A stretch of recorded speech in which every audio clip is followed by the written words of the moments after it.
एक गांव में गुलशन नाम का एक लड़का रहता था। वह गांव भर की गाय भैंसों को चराकर अपना और अपनी बूढ़ी माँ का गुजारा चलाता था। उसके पिता का बचपन में ही देहांत हो गया था और अब वो अपनी माँ के साथ एक टूटे फूटे छप्पर में रहता था। गर्मियों के उन दिनों में लगातार बीमार रहने के कारण उसकी माँ भी चल बसी। अब गुलशन पूरी तरह अकेला रह गया था। गर्मियों में घास भी खत्म हो चुकी थी, इसलिए उसे गाय भैंसों को चराने के लिए दूर दूर तक जाना पड़ता था। अब उसे किसी तरह का कोई डर नहीं लगता था। गांव वाले जिस श्मशान की तरफ शाम होने के बाद जाने से झिझकते थे, गुलशन बिना किसी डर के उधर चला जाता। लोगों के डर का कारण ये था कि उस श्मशान में रात के समय कभी कभी एक रहस्यमयी रोशनी चमकती दिखाई देती थी। एक बार गुलशन ने अपनी माँ से इस रोशनी के बारे में पूछा था। तब माँ ने उसे कसम देकर श्मशान की तरफ न जाने के लिए मना किया था। पुराने समय में कसम का बहुत महत्व होता था और लोग कसम न तोड़ने के लिए जान तक दे देते थे। एक रात जब गुलशन सोचने के लिए खेतों की तरफ चला गया, उसी रात उसे श्मशान में फिर वो रोशनी दिखाई दी। अब उसकी माँ नहीं थी, इसलिए कसम का भी कोई मतलब नहीं रहा। उत्सुकता बढ़ने पर वो दबे पांव श्मशान की ओर चल पड़ा। वहां उसने देखा कि वो रोशनी कोई आग की लौ थी। कोई चूल्हा जल रहा था और उसके पास एक स्त्री बैठी हुई थी। गुलशन का दिल जोर जोर से धड़कने लगा। गांव वालों की कहानियां याद आईं। जरूर ये कोई भूतनी है, उसने मन ही मन सोचा। डर तो लग रहा था मगर पीछे हटने का कोई रास्ता नहीं था। उसने अपने कदम आगे बढ़ाए। जैसे जैसे वो करीब पहुंचा, उस स्त्री का रूप साफ होता गया। वो एक युवती थी, अद्भुत सुंदरता की। उसके चेहरे पर एक अलौकिक तेज था। वो चूल्हे पर कुछ पका रही थी और उसके हाव भाव में कोई डरावनापन नहीं था। गुलशन हैरान था। इतनी सुंदर औरत यहाँ इस उजाड़ शमशान में क्या कर रही है? तभी युवती ने सिर उठाया और सीधे गुलशन की ओर देखते हुए मधुर स्वर में पूछा, क्या तुम रोटी खाओगे? गुलशन को भूख तो नहीं थी, मगर उसके मुंह से बिना सोचे समझे हाँ निकल गया। युवती ने एक पत्ते पर साग रोटी परोसकर उसे दी। गुलशन ने जैसे ही पहला कौर मुंह में डाला, वो चकित रह गया। इतना स्वादिष्ट भोजन उसने जीवन में कभी नहीं खाया था। माँ के बाद तो उसे बस सूखी रोटियां ही नसीब होती थीं। उसने डटकर भोजन किया। पेट भर जाने के बाद उसने डकार ली और बोला, बहुत स्वादिष्ट खाना बनाया है तुमने। युवती मुस्कुराई और बोली, अगर तुम मेरे साथ चलो तो तुम्हें रोज ऐसा ही स्वादिष्ट भोजन मिलेगा। खाने का लालच और अकेलेपन से उपजी तलाश गुलशन के लिए इस प्रस्ताव को ठुकराना मुश्किल बना रही थी। उसने बिना सोचे समझे हामी भर दी। युवती ने तुरंत अपनी चुनरी उतारी और गुलशन के ऊपर डाल दी।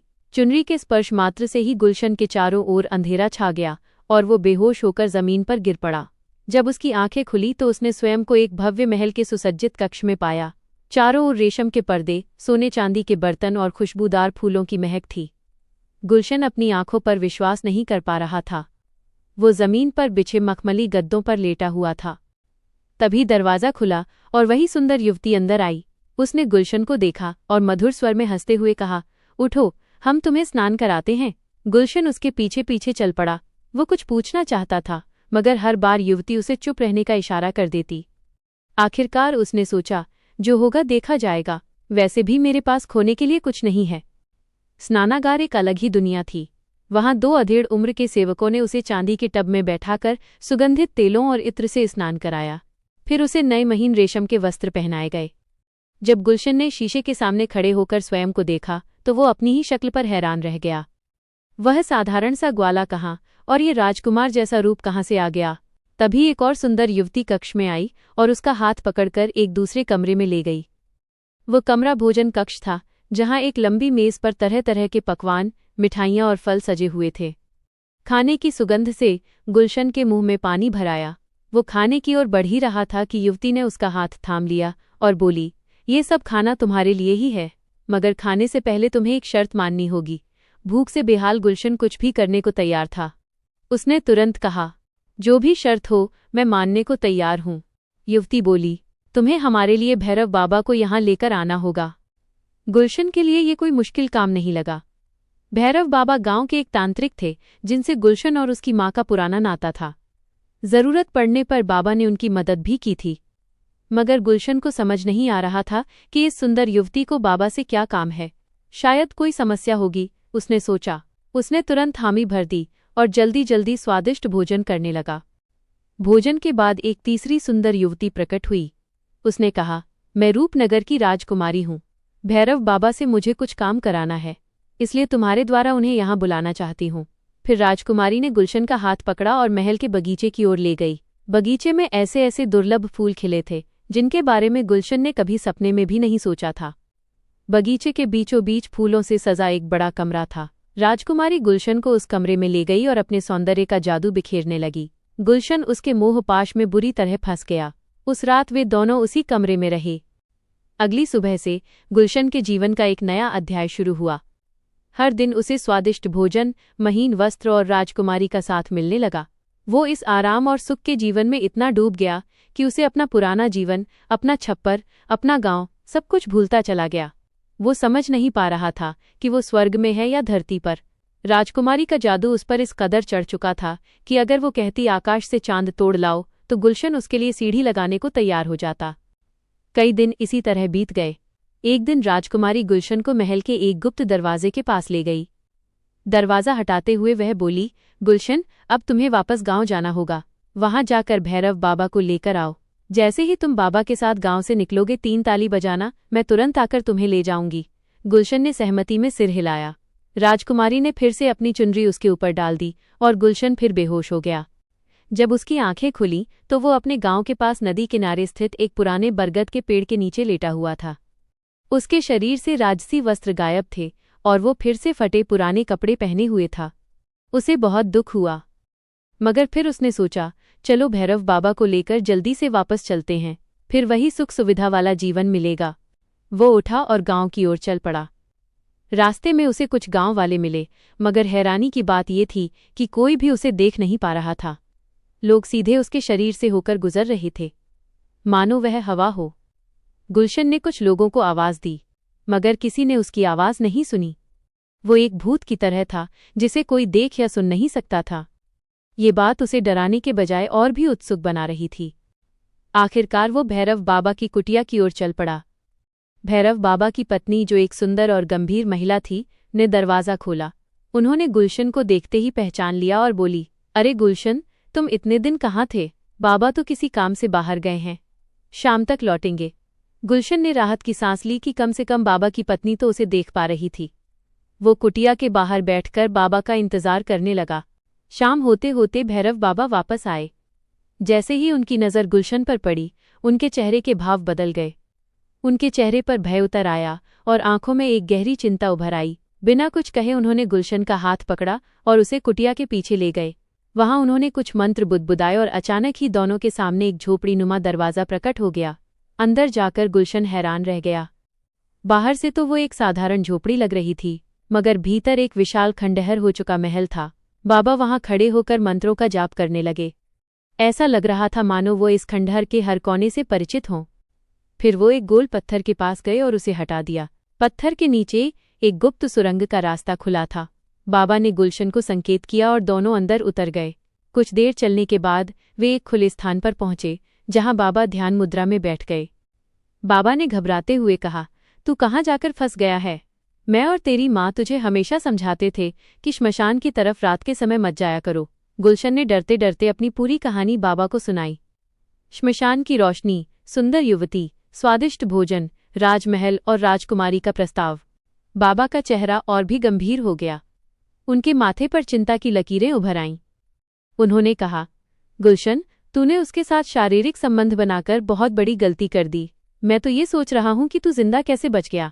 गुलशन ने हाथ जोड़कर कहा, बाबा, खाने पीने और आराम के लालच में मैंने ये सब किया, मगर जब से गांव आया हूं तब से पता चला कि मुझे कोई देख भी नहीं सकता। अब तो मैं भी उससे छुटकारा पाना चाहता हूं। बाबा ने कुछ क्षण आंखें बंद करके सोचा, फिर बोले, तुझे उस जाल से छुड़ाने के लिए मुझे बहुत बड़ी कीमत चुकानी पड़ सकती है। सुन, मैं तुझे एक सच्चाई बताता हूं। जो युवती मेरे साथ रहती है वो मेरी पत्नी नहीं बल्कि एक भूतनी है। मैंने उसे अपने वश में किया हुआ है और जिस राजकुमारी ने तुझे फंसाया है वो उसी भूतनी की बहन है। वो तुझे माध्यम बनाकर मुझे वहां ले जाना चाहती है ताकि वो अपनी बहन को मेरे कब्जे से आज़ाद कर सके। ये सुनकर गुलशन को गहरा धक्का लगा। बाबा के साथ रहने वाली वो साधारण सी दिखने वाली युवती भी भूतनी निकली। अब उसे समझ आया कि उसने कैसे उसे एक ही नज़र में पहचान लिया था। बाबा बोले, गुलशन, अगर तू समझदारी से काम ले तो ये भूतनी तेरे साथ पत्नी बनकर रह सकती है, नहीं तो तेरी जान को खतरा है। बता, तू तैयार है? गुलशन के अलावा कोई चारा नहीं था। उसने हाँ में सिर हिला दिया। बाबा ने अपने थैले से एक चमकदार चुनरी निकाली और कहा, गुलशन, ये उसी युवती की चुनरी है जो मेरे साथ रहती है। जब तक यह चुनरी मेरे पास है तब तक वह मेरे वश में रहेगी। तुझे भी उस प्रेतनी की चुनरी अपने कब्जे में लेनी होगी। ये सुनकर गुलशन के मन में उस सुंदरी को हमेशा के लिए पाने की लालसा जाग उठी। बाबा ने आगे कहा, अगर मैं तेरे साथ चला तो वो शक्कर जाएगी और हमारा सारा प्लान फेल हो जाएगा। इसलिए तुझे अकेले ही जाना पड़ेगा। मैं तुझे एक जादुई गोली देता हूँ। जैसे ही तू उसकी चुनरी को अपने कब्जे में लेगा, तुरंत इस गोली को मुंह में डाल लेना। मैं तुझे वहां से खींच लूंगा। याद रखना, मेरी विद्या वहां सिर्फ एक पहर लगभग 3 घंटे तक ही काम करेगी। गुलशन अब एक भारी संकट में फंस चुका था, मगर वापस जाने के अलावा उसके पास कोई रास्ता नहीं था। उसने बाबा से पूछा, बाबा, जब मैं वहां जाऊंगा तो वो पूछेगी कि मैंने आपको क्यों नहीं लेकर आया, तब मैं क्या जवाब दूं? बाबा ने कहा, तू कह देना कि तूने मुझे बांधकर एक गुप्त जगह पर छुपा दिया है। बस कोशिश करना कि उसकी चुनरी तेरे हाथ लग जाए। इतना कहते ही बाबा ने अचानक गुलशन के गाल पर जोरदार थप्पड़ लगाया। गुलशन को झटका लगा और वो बेहोश हो गया। होश आया तो वो फिर से उसी श्मशान के पास पड़ा हुआ था। आधी रात हो चुकी थी। गुलशन ने बाबा द्वारा बताई विधि के अनुसार 3 ताली बजाई। तुरंत ही उसे एक तेज झटका लगा और वो फिर से उसी राजमहल में पहुंच गया। वहां पहुंचते ही उसकी नज़र उस सुंदर प्रेतनी पर पड़ी जिसके चेहरे पर गुस्सा था। उसने कड़कती आवाज में पूछा, भैरव बाबा कहाँ है? गुलशन ने बाबा द्वारा सिखाई गई झूठी कहानी सुनाई। प्रेतनी को पूरा भरोसा तो नहीं हुआ, मगर उसने विश्वास कर लिया। कुछ देर बाद वही 2 बुजुर्ग सेवक आए और गुलशन को स्नान कराकर निर्वस्त्र अवस्था में बगीचे वाले कमरे में ले गए। कमरे में वही राजकुमारी मुस्कुराते हुए खड़ी थी। दोनों ने फिर से रात बिताई, मगर इस बार गुलशन को अपना लक्ष्य याद था। जैसे ही राजकुमारी गहरी नींद में सोई, गुलशन ने चुपचाप पलंग से नीचे पड़ी, उसकी चुनरी उठाई और तुरंत बाबा को दे दी। जादुई गोली मुंह में डालते ही गुलशन को लगा जैसे कोई शक्तिशाली हाथ उसे खींच रहा हो। वह तुरंत उसी खंडहर महल में पहुंच गया जहां भैरव बाबा हवन कुंड जलाए बैठे थे। गुलशन अभी भी निर्वस्त्र था। बाबा ने उसे वही चुनरी कमर में लपेटने को कहा। गुलशन ने वैसा ही किया। बाबा ने लगातार 1 घंटे तक हवन किया और मंत्रों का जाप किया। हवन पूरा होने के बाद बाबा ने गुलशन को उसके घर भेज दिया और सख्त हिदायत दी, ये चुनरी किसी के हाथ नहीं लगनी चाहिए, इसे हमेशा अपने पास रखना। और इस तरह गुलशन एक अदृश्य पाश से लौटकर अपने गांव पहुंचा, जहां उसकी वास्तविक जिंदगी का दूसरा और सबसे अनोखा अध्याय शुरू होने वाला था। गुलशन जब अपने गांव की ओर चला तो उसके मन में अजीब सी उलझन थी। एक तरफ वो भैरव बाबा द्वारा दिए गए रहस्यमय ज्ञान और अपनी कमर से बंधी उस चुनरी को लेकर आश्वस्त था, तो दूसरी तरफ अदृश्य होने की अनुभूति ने उसे विचलित कर रखा था। वो सोच रहा था, क्या मैं वाकई में वापस अपनी सामान्य दुनिया में लौट पाऊंगा? आधा रास्ता तय करने के बाद अचानक उसका बचपन का दोस्त रमेश सामने आ गया। रमेश ने उसे देखते ही पुकारा, अरे गुलशन, तू इतने दिन कहाँ गायब था? सबने तो सोचा कि तू कहीं चला गया, और ये क्या औरतों की चुनरी तूने अपनी कमर में क्यों बांध रखी है? रमेश की ये बात सुनकर गुलशन के चेहरे पर राहत की लहर दौड़ गई। उसे देखा जा सकता था, वो फिर से सामान्य हो चुका था। उसने एक गहरी सांस ली और झूठ बोलते हुए कहा, अरे यार, कुछ जरूरी काम से दूसरे गांव चला गया था। ये चुनरी वहां किसी ने भेंट की थी।